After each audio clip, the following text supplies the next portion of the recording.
Всех приветствую. Хочу рассказать о такой проблеме на Kia Rio.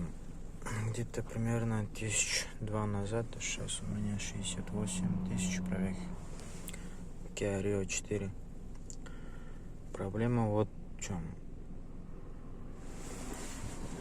При переключении на R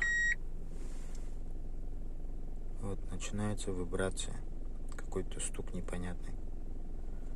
На нейтральке перевожу, исчезает. Перевожу на D,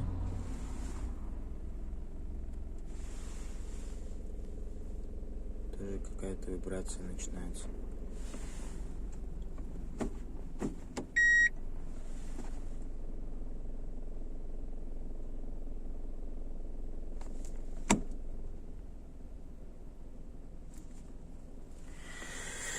Если есть кто знает, в чем проблема, подскажите, пожалуйста.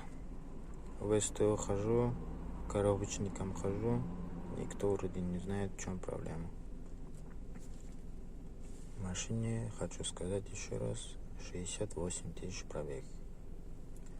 Дело в коробке или в чем еще, вроде ничего не касается по зашитию, таких проблем вроде бы нету. Посмотрел под капотом, тоже вроде бы никаких, ничего не касается, ничего не упирает.